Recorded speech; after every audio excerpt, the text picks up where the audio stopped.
Hey, this is Meredith for Real, the Curious Introvert, and I'm Meredith. Here we explore the taboo, less obvious, and paradoxical aspects of society.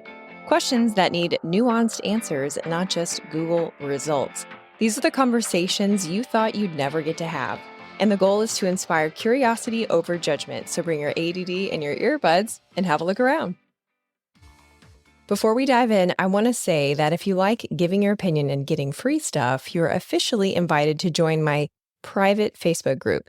You can search for MFR Curious Insiders or click the link in the episode description to request to join. Now, as you might know, I love high contrast individuals. The atheist doctor who studies NDEs, the happily married swingers, etc. So when I met this week's guest and found out that she was a mental health counselor who became a confidence and style coach, I knew that I had to introduce you to her. We covered the paradox of building the experience of confidence when, you don't have any experience being confident, making style upgrades without feeling fake, costume confidence, and even body dysmorphia and face fillers. I made sure that we kept things balanced to be relevant to everyone. So if you're thinking this is a woman-only episode, it's not.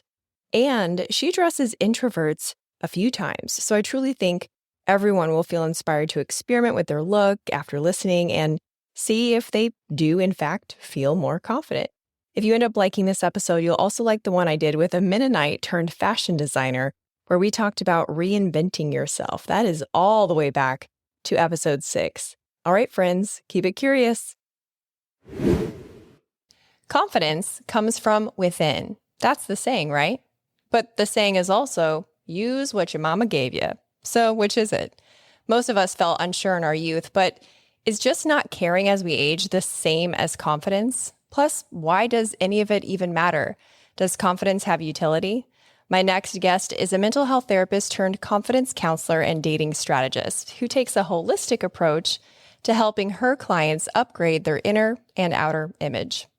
Today, she's going to challenge the notion that you got it or you don't, as we ask the question, could confidence be an outside job? Community connector, confidence dealer, image expert, Kimmy Seltzer. Thanks for being here. Thank you. I loved your introduction, by the way. Thank you so much. I'm excited to have this conversation because I kind of feel like you're the queen of turnaround.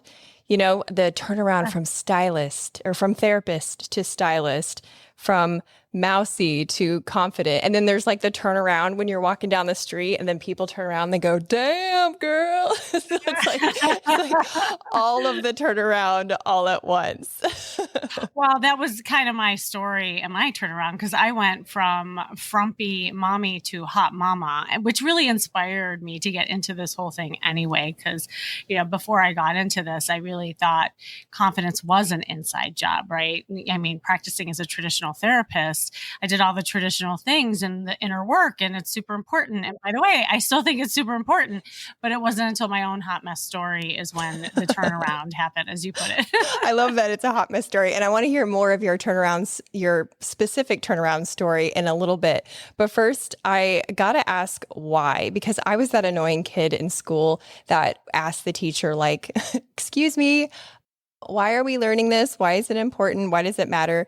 So why is confidence something that we should even invest time and money in at all? It's a great question because, it's funny. A lot of people come to me, obviously being a dating strategist, they'll say, find me a man, find me a woman. And at the end of the day, what they really find is themselves, right? It's all about, without being cliche, self-love. And within that, it all has to do with confidence. And, the way I see it, I define confidence in a very simple terminology. A lot of people have very intricate definitions of what that is and what is confidence. And I simply say that confidence is experience. End of story. Nothing else.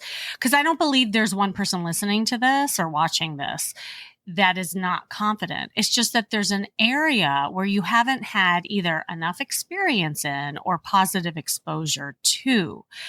And how do you get it? you do it, right? Like over and over and over again. And this is so important in what I help people with in ways of finding love is that if you're not feeling very confident in flirting, or, maybe you're just getting back out there after being in a long-term marriage, your confidence is shot. I mean, that's how I was. I mean, I thought I was a confident person before my turnaround story.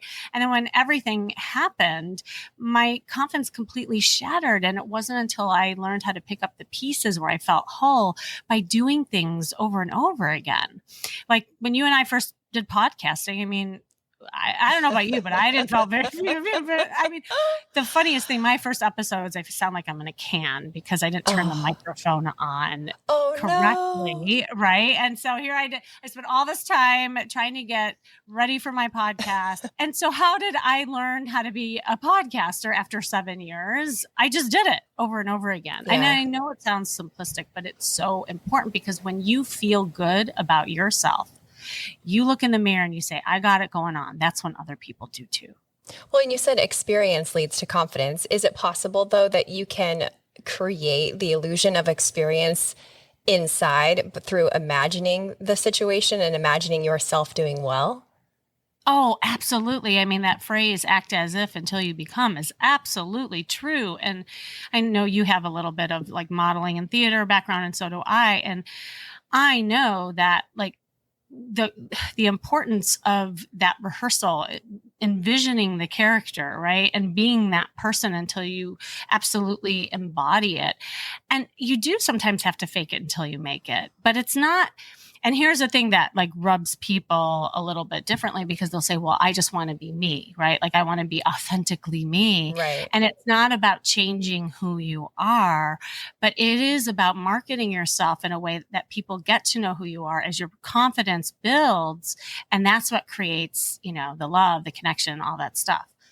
Well, I think pretending to some degree is helpful because, like, I don't have a theater background. I have strong theater vibes, so I could see where you would get that. People meet me and they're like, oh, were you a theater kid? And I was like, no, my goal in high school was to be invisible. Thanks for asking. So as a 20-year-old kind of, launched into the world, I felt like, oh, I can no longer be invisible. And so I would kind of pretend I was somebody else, like in my head when people, hopefully they didn't know, I would basically borrow the confidence of other people, how I imagined they felt. And that pretending helped me try different clothes, which we're going to talk about in a minute. I can't wait to get into the nitty gritty. I've got different like neighborhoods of departments, if you will, of like hair and teeth and outfits that I want to get your practical input on. But pretending to be somebody else would allow me to try on a different outfit, to try a different hairstyle, to wear a bolder lipstick, to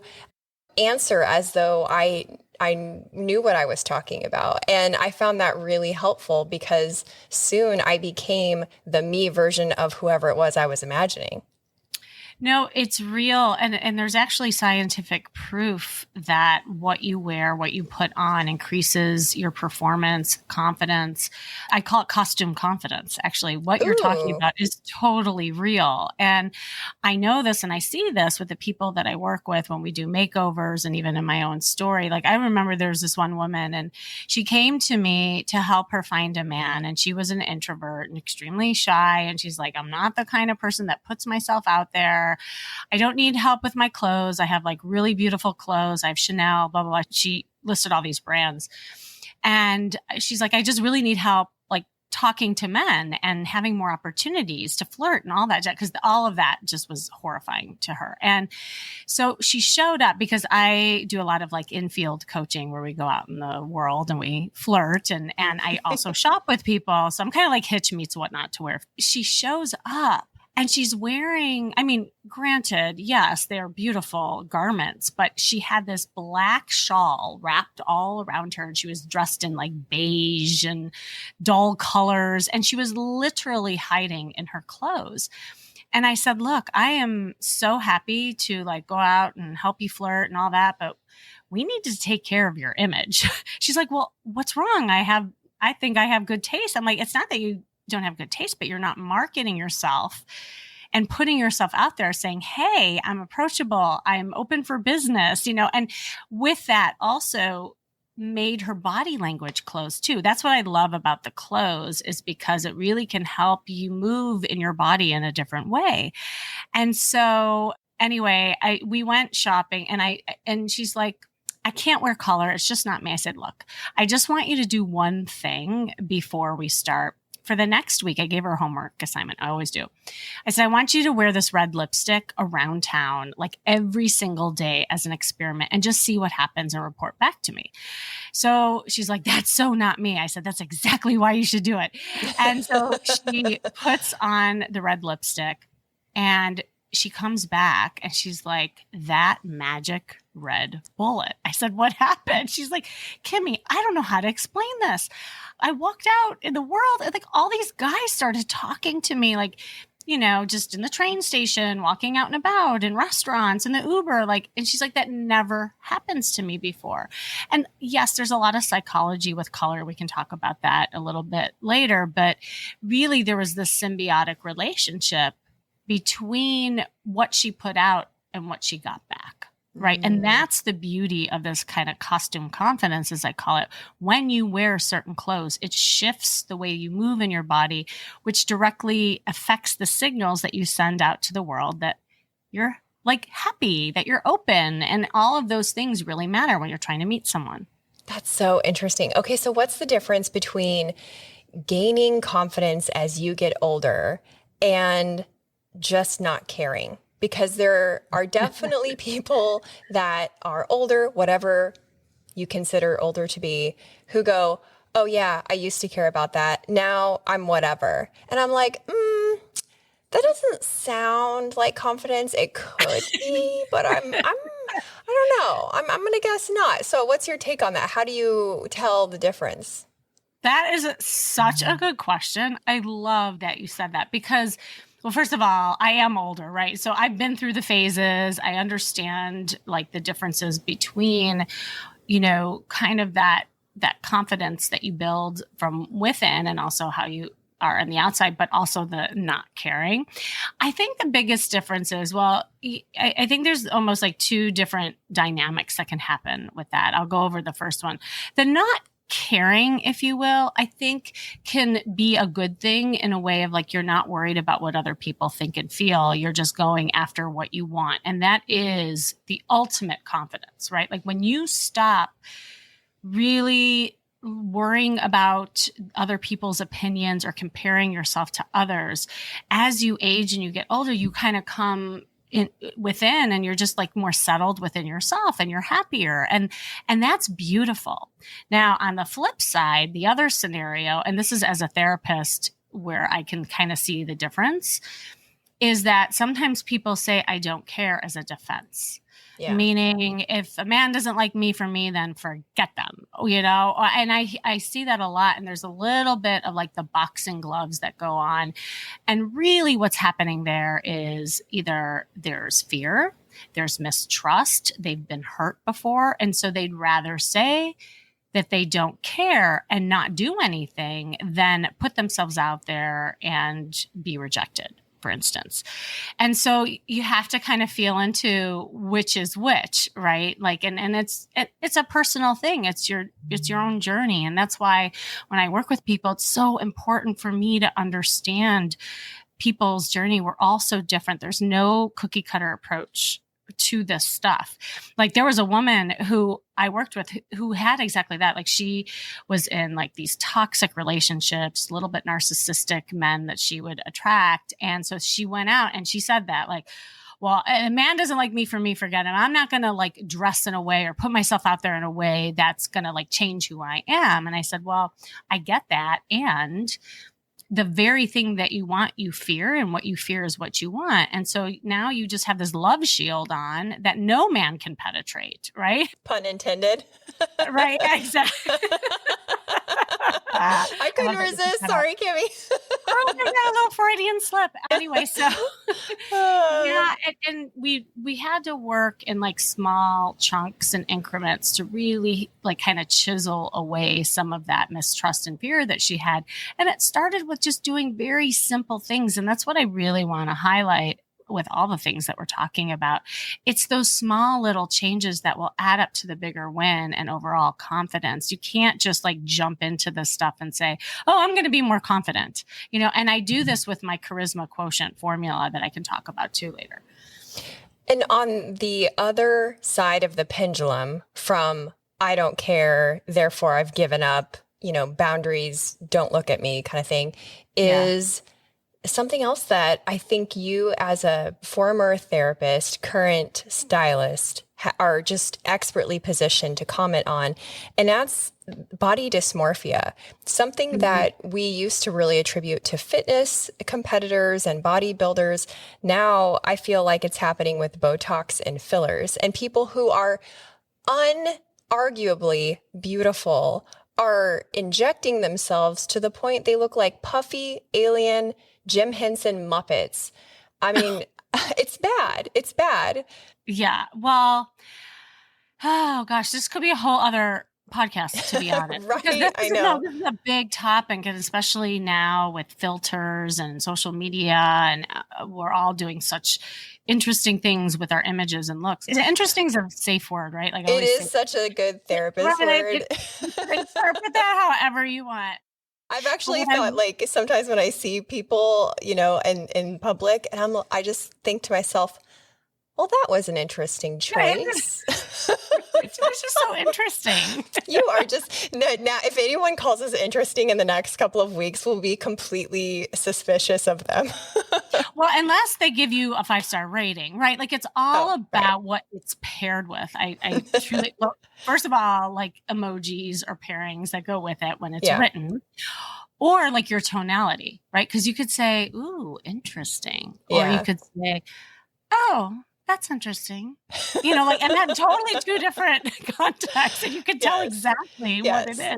So for the overdoing the Botox filler thing, I'm just curious, like, I mean, I'd love just to hear your thoughts on it in general, but I'm also curious how you, as a stylist who's also a therapist who also lives in LA, deals with women who just can't accept their natural version of their beauty to the point where you've seen some of them, right, Kimmy? I'm not exaggerating. They look like they're in Jim Henson's Muppet lineup. Like, it's bad.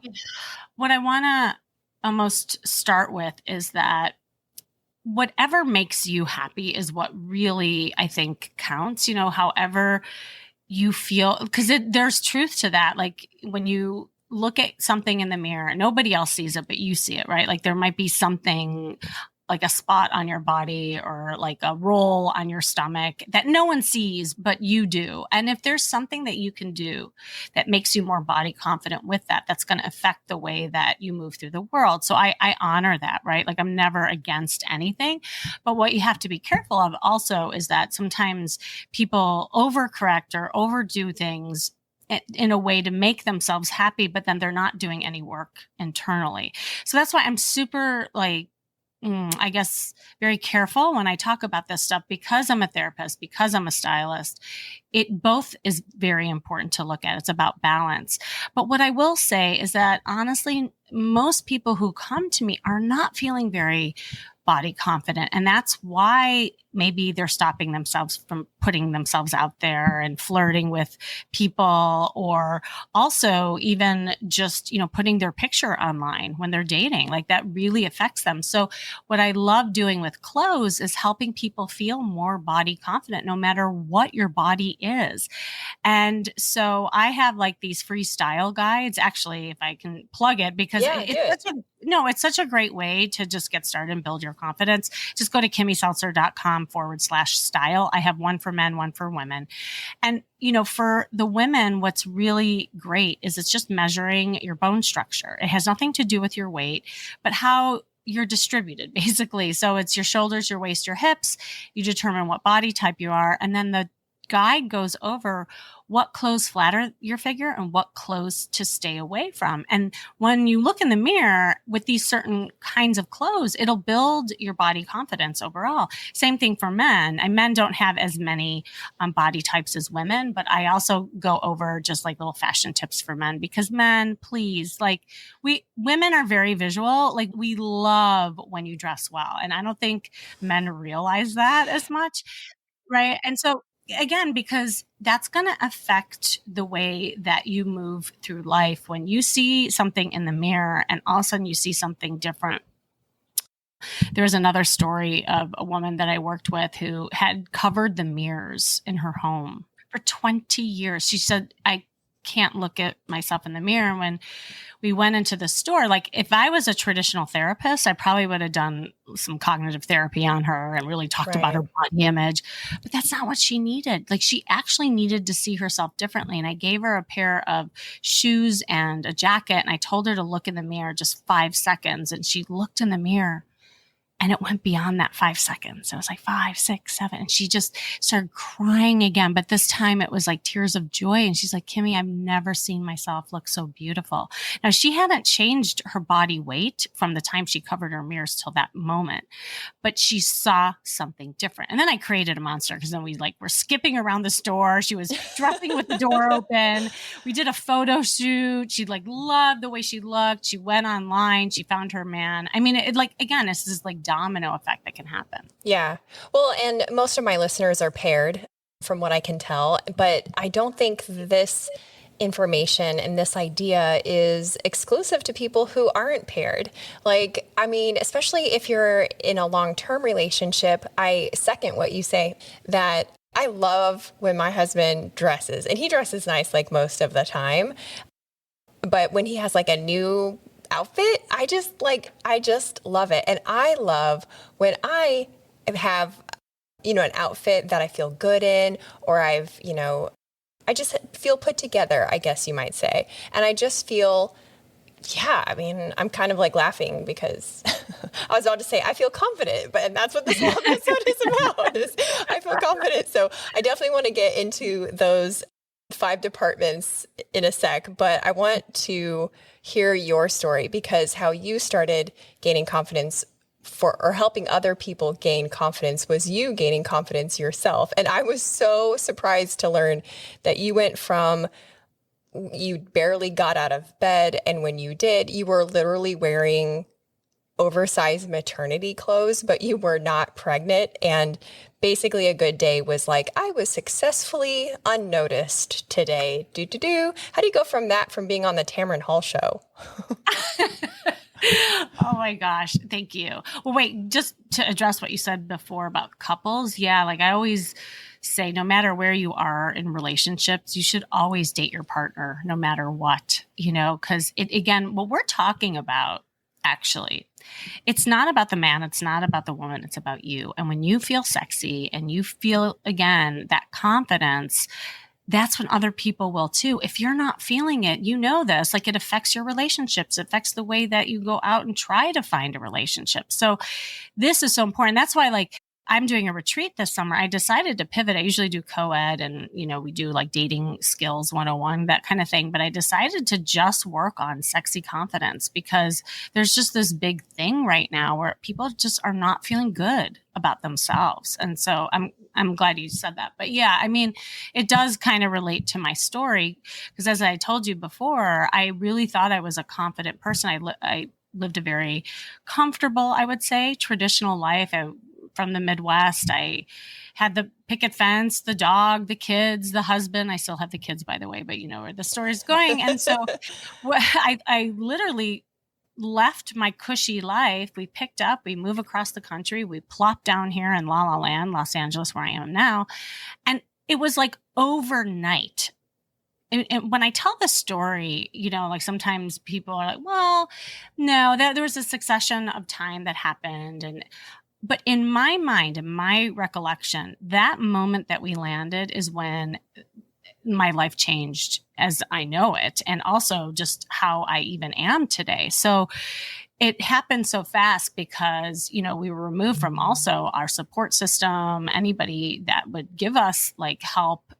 It was all removed. And so there I was all alone in my new castle, not knowing what to do with my new life. And I'm a friggin' therapist on top of it. Like, can you imagine? Like, no, it was the worst. Like, because first of all, I felt like I should know better. And I did all the things that I taught people, I helped people with. I, went to therapy. I did the work. I was just, determined to like better myself and get my confidence back. But again, the reason why my confidence was shot in that moment is I'd never been divorced with young kids, right? And so I'm now supposed to go out and flirt with men and date. And I have my nursing bras on and these big, right, like black muumuus on and yeah, really sexy. So I'm like, yeah, there's no way. And so what I did is I started getting just so comfortable doing the work. And this is the thing that I talk about a lot is that I fell into a state of analysis paralysis because people would ask me, they say, oh, well, Kimmy, are you going to go back out there and date? And I'd say, oh, no, you know what? I'm just doing the work. But what did that mean? I'm like rocking in a chair, reading books, like I'm not really doing anything to take action. That was the point. But it's a very LA way to say that. So applause to you for assimilating successfully. Check. Oh my God, I love it. I know. I admit full blown. And I wear Uggs now. So here's the thing. Yeah, in 60-degree weather, I never thought that would happen. The thing that was really surprising to me is that when I had that moment where I looked in the mirror, and this is what like changed it all, it hit me like a lightning bolt that I was horrified at what I saw. But then I also realized I wasn't taking action at all. And so I decided to do something very untraditional. I went shopping. This is where all of our shopping stuff came in. And I went into the store and I'm going to say, I, in my mind said, oh, I'm going to up-level myself. And no, what am I doing? I'm putting black clothes in my arms, just like my closet was filled with black clothes. I'm like, no, it's new clothes. No. And they were all too big. And the personal shopper that was there at the time, she was watching me. I now refer her as my guardian angel. And she says, ma'am, I've been watching you and I really think you should try this on. And she holds up this red dress that, well, it looked like 3 sizes too small in my mind. And I said, that's so sweet of you, but that's not my size. And that's really not my color. She says, honey, that is your size. That is your color. Try it on. So it was like she hit me over the head with that red dress. And I thought to myself, she's right. I really need to do something different and I need to feel something different. And so I slipped the dress on and I twirled around like Cinderella and bam, there I was. Like I was almost unrecognizable. And I'm like, wow, I hadn't seen myself in so long.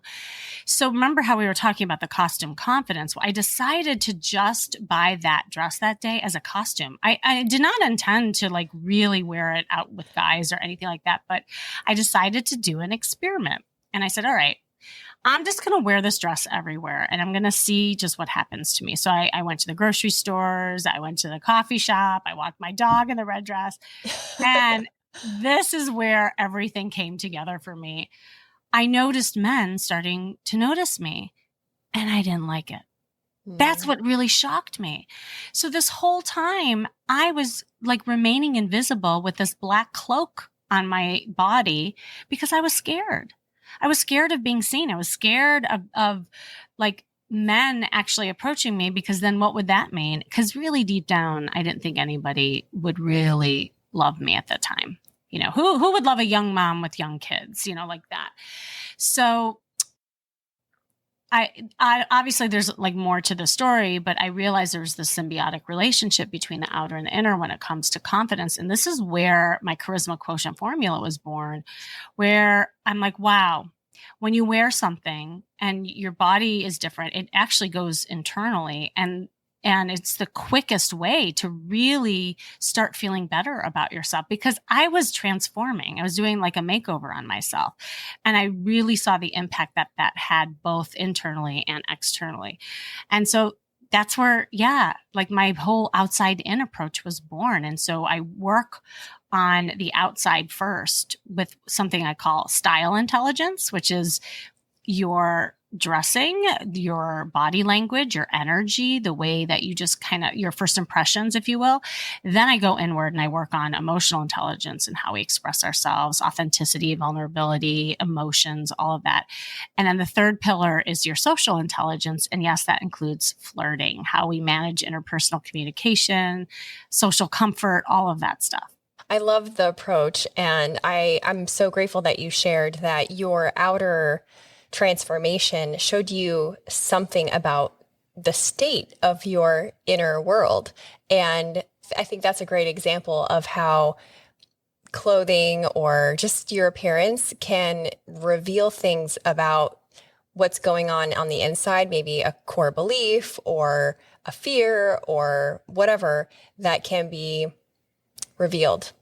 Like you actually were kind of afraid and you believe that men wouldn't love you. So that's so cool. I'm so glad that there's like a stylist that's a therapist and it's you. I think that's so great. They really do go hand in hand. At first because at first I thought, oh, wow, that's a huge pivot, from therapist, traditional talk therapy to you're a stylist. I thought, wow, okay, I'm glad her midlife crisis worked out good.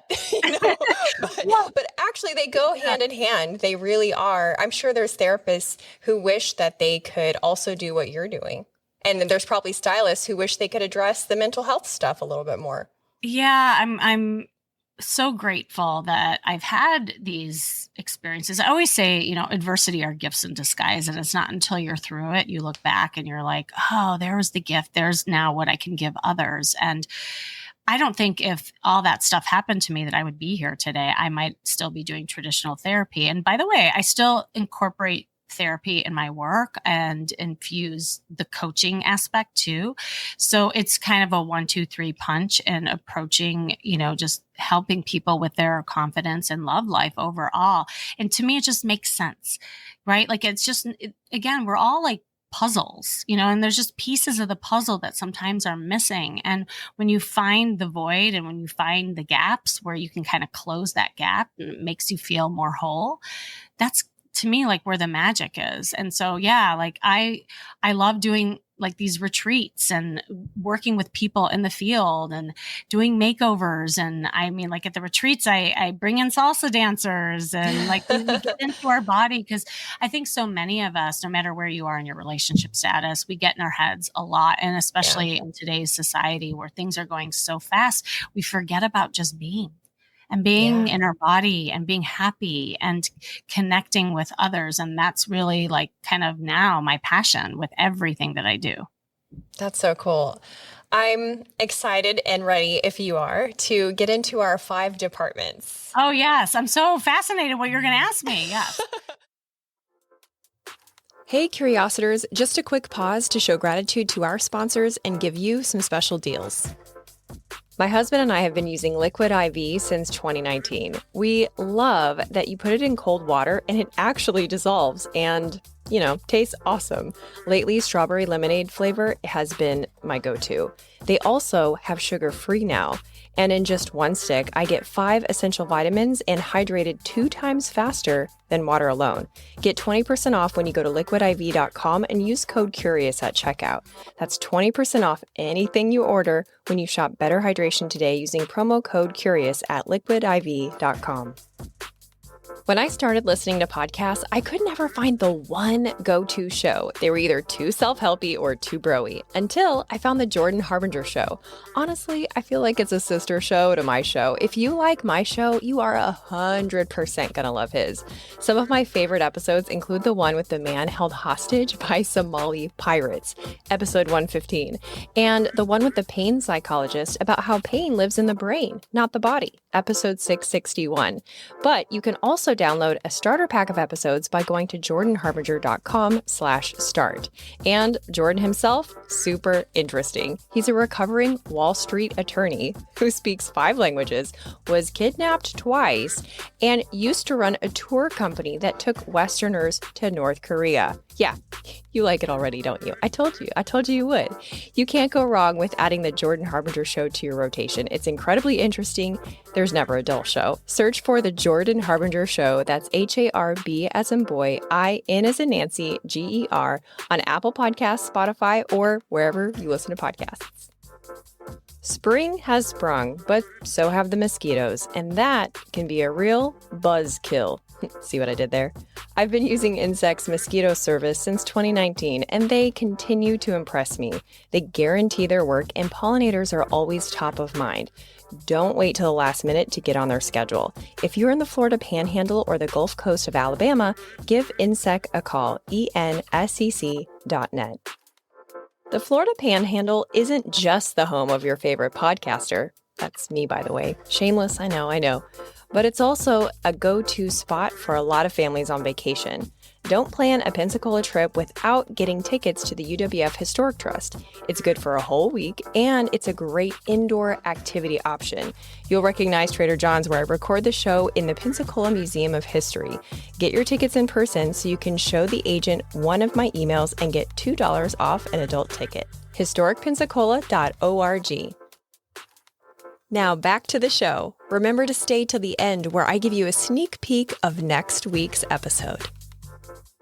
Okay, so these are just like 5 areas that I came up with that I thought, I bet Kimmy has something to share practical wise, right? Because I have no doubt in my mind that people will listen to this and feel inspired to approach a refresh with their own image. And so I would love to give them a little something and to showcase your, expertise. So the first thing I have is when I think of outward confidence, for some reason, I think of teeth. I don't know what that says about me, but it's what I think of.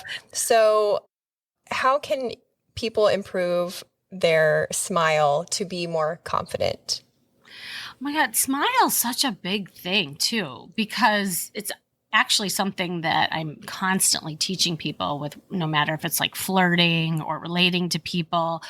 And if you are not confident with your teeth, that's huge, because then you're going to go like this or just not smile. And I mean, luckily we're in a day and age where you can do so many things that even won't be that expensive as well. Like just getting those whitening strips. I remember there was a guy that I was working with and he definitely needed an upgrade on his style. I will say that. So we went shopping and I kept looking and I'm like, God, this is such a handsome fellow, but his teeth, I mean, it was like a deal breaker, I'm sure, for a lot of women because they were very yellow. He had straight teeth, but they were just yellow. I mean, it's an easy fix. So I told him, I said, have you ever thought about just whitening your teeth? And he was shocked because no one ever told him before. That's what I love about my job is I can be brutally honest with people and things that a lot of people would want to say. Yeah. Because if no one else is going to tell you, then how do you know? It's hard to see yourself. So yeah, it was huge because when he whitened his teeth, it literally changed his smile, his demeanor. He started, putting himself out there more. And because of that, he started dating. So and I think obviously if you have a good dentist, there's so many cool things you can do with your teeth. If you have gaps in your teeth or if your teeth are rotted, you can get a whole new pair of teeth nowadays. That's crazy. Back in the day when we had wooden teeth, can you imagine? There was nothing you could do. No, I don't have to imagine. Well, I do have to imagine wooden teeth, but I can imagine what we did in the 80s because I was in a bicycle accident when I was in the 3rd grade and I had all my permanent teeth and off they went, sprinkled upon the concrete.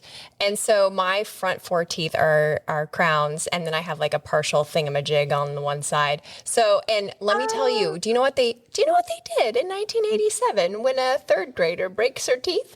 They give you adult chiclet gum caps. They're not crowns. They they were temporary. Yeah. But they were the size of grown-up teeth in my little 8-year-old mouth. And I had 100% overbite. I mean, it's a good thing I was a strong kid because I had little biceps, because people were like, oh my God, Bugs Bunny. So yes, I don't have to imagine what it's like. Maybe that's why teeth and confidence. Yes. Yeah, they go hand in hand. Okay, the next one is style. Let's say listeners want to try on for size. See what I did there? a new look. Like, I mean, that's kind of overwhelming. Where do they start?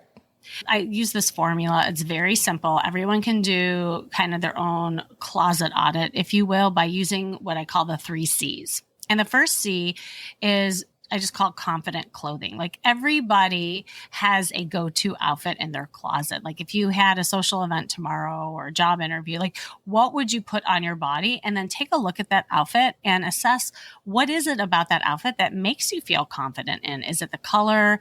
Do you like the way it feels? Is it like comfortable? Do you get complimented in it? And the notion is to get more clothes that have similar, patterns of whatever that is. The second C is the cut. And I mentioned before, if you go to kimmyseltzer.com/style, you can download my body type and determine what body type you are, because it could be such an easy fix. Like maybe the collar that you're wearing is just not right for you. So maybe your pictures look off, or even when you're in Zoom, or, whatever it is that you're wanting to better yourself for. Like it could be a picture, it could be a performance, but it also could be for your partner. And think about aspects of those clothes that'll work for you and get rid of things that won't serve you. Like there was a woman who was very big chested and she was wearing everything that had like a high collar, for instance. And she wore a lot of turtlenecks and it made her look even more top heavy. And it was such a simple thing by just getting more V-necks that made a huge difference in the way that she looked in her tops. Okay. So that's super easy. The third C is what I call is just color. Color. I mean, look, if you're watching this on YouTube, I'm wearing a bright pink and you're in this lovely like burgundy red. It looks beautiful. Color is something that can, like if you're single, attract the opposite sex. Like if you're a woman, always wear red or pink because it attracts men. If you're a man, always wear blue because that attracts women. So there's like different psychologies of color. If you are thinking about also, let's say for business and you want to increase your ROI with your wardrobe, think about color. Like blue is a sign of authority. And if you're in a leadership position, like you should wear more blue. Now, with that being said, with all the colors in mind, you also have to know your skin tone, because like there's different kinds of reds. And like an orange red would look god awful on me, but I look better in like more blue reds. And so it is important to know that about your skin tone. But if you're the type, like you heard my story, if you're the type that always wears like these dull colors or you're hiding in some way, just get like a red shirt or even the red lipstick, and try it on and see the impact it has with other people and then eventually yourself. I love that. The third department that I want your take on, your hot take, is hair. I used to work in sales, and it was kind of this saying that everyone had that if no one has complimented your hair in the last 6 months, then you should change your hairstyle. But with like people working from home, and I don't know if that's still relevant. What do you think? Actually, I've never heard that before. I love that. That's so true. Well, look, I mean, when you're having a good hair day, it's a good day. If you're having a bad hair day, it's a bad day. Let's face it. No, it's a hat day. That's what it is. It's a hat day. Right. And oh my God, it's so funny because I have this like obsession with the cowboy hats. And I had one of those days the other night. And I'm like, thank God I had my cowboy hat. But men too. Men also worry about their hair. I think this is just both for men and women. And I would say, like, if you are not feeling very confident with your hair, definitely get a consult. Maybe you want to just lighten it up a bit, change the color is always fun. Changing the layers, take a look at, just what is popular these days, get inspired by celebrity cuts, that kind of thing. This is actually, it goes for anything that we're talking about. Anytime you're stuck in a rut and you're doing the same thing over and over again and you're feeling blah, that's why I love the clothes and just what we have on our body, because it can make a big difference. It can refresh you. It can make you feel like sexy, youthful, and confident. What about speech? You mentioned this earlier. Oh, this doesn't feel like me. It doesn't feel authentic. Speech is such a personal way that we behave, because it literally is how we communicate our inner world to the outer world. And it is very personal to where we grew up and our culture. So how do we upgrade our speech, to improve our confidence, but also still be authentic to who we are? Speech is an interesting subject. Obviously, like I use the word charisma in my formula. It's the name of my podcast, Charisma Quotient. I love charisma because it's like this energy and magnetism that draws people to you, which to me is the crust of our confidence and connection. So when we go and look at speech and tonality, actually charismatic people have a certain way that they talk.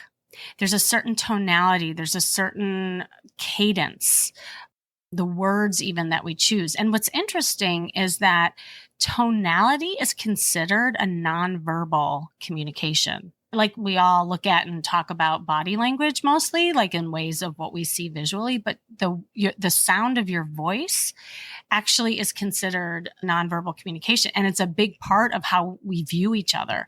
So you could have really great content, for instance, or you could say some really smart things. But if you're delivering it in a way that is like monotone or something like this, it's not going to be very charismatic or really loud or not. Like we don't think about it sometimes, but it's almost like a song. And charismatic people tend to have variance in their tonality. And actually podcasters do too. Like you and I, as we've been talking, we've been increasing when we're doing that. And then sometimes we bring down, and it's the way that we're talking. Now we do it naturally and we've been trained to do it. But if you pay attention to that and the way that you're like, maybe if you're trying to date people or if you're trying to network for business, it's super important in the way of like connection. So, and again, going back to the authenticity piece, it's not changing who you are. Again, it's about marketing yourself and so that somebody gets to know who you are. Otherwise, opportunities will pass you by. This is what my whole TEDx talk was on last year, because I don't think it's talked about enough in the way we put ourselves out there.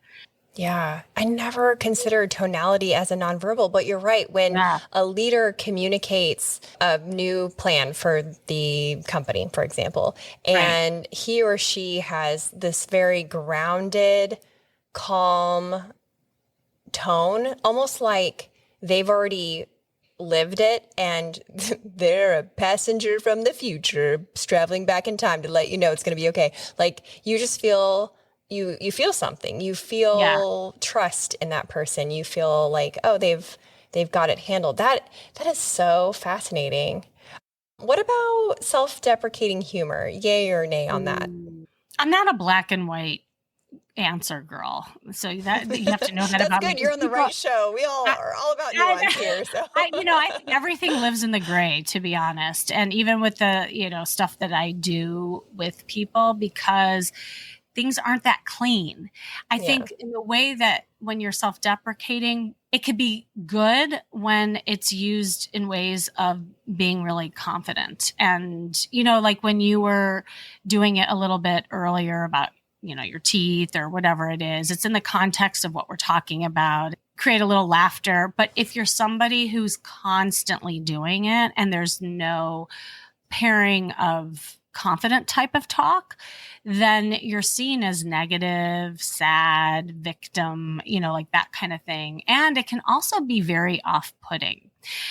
Something that's really interesting is I work with a lot of people on accepting compliments. Compliments are really big especially when it comes to dating. And if you're somebody who's constantly self-deprecating or punting a compliment, you also have to see what that's about. Because there could be something in ways of, fear or deflection and not wanting to like talk about yourself or that kind of thing. But it can be very like not sexy too. Because like if somebody gives you a compliment like, oh, I like your eyes. And then you're like, oh, well, yeah, my eyes are changing a lot. I had to go to Rite Aid and get those readers. And it was like, that's just not sexy. Like it almost hurts the other person's feelings when they're trying to give you a compliment. But if someone says, I really love your eyes, and you say, thank you. Mm-hmm. Different, right? In the way of just like acceptance. Oh, that's so good. The last one you've already alluded to, and it's body language. How can people, I don't know, maybe the question isn't like, how can we change our body language? Maybe it is. But I think just being aware of body language is tricky. How do you help your clients elevate their awareness of their body language? For example, like your posture, right? Like I've always equated good posture with confidence, but I think the human form is changing because almost everyone has that shoulder impingement now Because of the computer. And like I see athletes that they have that shoulder impingement and they're like tiny little humpbacks.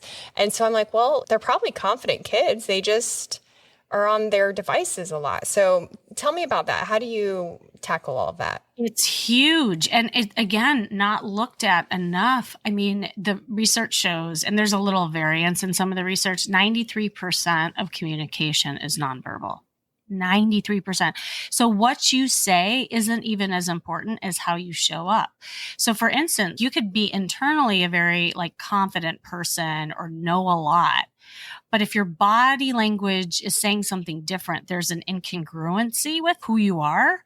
And people may not trust it, or you may have an intimidation factor. There's so many nuances. So body language is such a big part of, what I'm helping people with. And what I love about it is it's an easy fix. It's just that we can't see ourselves.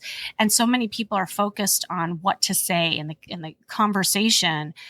This stuff is like instant. That's what's so cool. It's like just a little shift in the body can go a long way, where this internal work takes time, And, I do a lot of these workshops actually, and they're all on different skills. And there's a workshop actually I have coming up in April on first impression. And a big portion of it is teaching about body language. And I talk about these like 5 body language kind of like hacks. And it's moving down the body and looking at the different aspects of the body and what you can do to shift it, but also some of the signals that you're sending that, make a really big impact on how you're coming across. And I will say that the face is probably the biggest thing to really pay attention to. The whole notion of RBFs, resting bitch face. Oh, I mean, yes. that is real, and I don't even like to say that that's just women. I think men have it too. And I call it resting grimace face, for men, is that we all get this like serious look on our face, and maybe we're like thinking about a lot. And I work a lot with like, introversions and introverted behavior. And also just like people who are in their head a lot, maybe more analytical in nature, high achievers. And what I see is that when you're thinking a lot, you get a look on your face. And just being more mindful of smiling and making eye contact and softening the face can make a big impact on how you're coming across, even if you're introverted. Again, it's kind of like a hack for you, just to get that serious look off your face and just like smile. And again, you don't even have to say anything. Just smiling will go a really long way. So yeah, it's a big part of what I do, but also it's fun because it's things that you can really like measure. Yeah. Well, a new start, there's a novelty to newness, right? So that's part of what makes it really fun. I'm so sad that we're out of time. As we wrap up, I want to say that I think there is a temptation out there, right, to do the work, as you mentioned in the beginning, privately and like emerge from the cave as an ethereal glowing being like Adele in 2022 and be like, this was my glow up, right? But the real thing is that you have to ask for help. So how can listeners get your help, and what is the freestyle guide? Where can they find that? Because you mentioned that earlier. Well, again, my name is Kimmy Seltzer, KimmySeltzer. And if you go to kimmyseltzer.com, that's where you can find everything. All my social handles are at Kimmy Seltzer. So it's super easy. My podcast is Charisma Quotient, and just a couple just fun resources. If you go to the style guide, and you can pick that up at kimmyseltzer.com/style, you can get started with some of these style hacks that we've been talking about.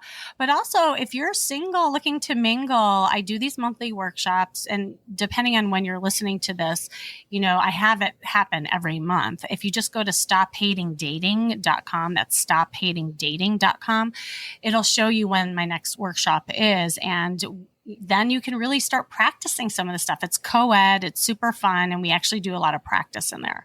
Thank you so much for this super fun conversation. I loved that it gave me an excuse to see you again. And hopefully I'll see you again in real life in the next year or so. I think we'll run into each other at a conference, I'm sure. I hope so. Thank you so much for having me. Thanks for listening. If you liked this episode, you'll also like the one I did with a MENNONITE turned fashion designer, where we talk about reinventing yourself. It's all the way back to episode 6. Stay tuned next week when I talk with a researcher and type 1 diabetic as we explore if diet matters if you have to take insulin anyway.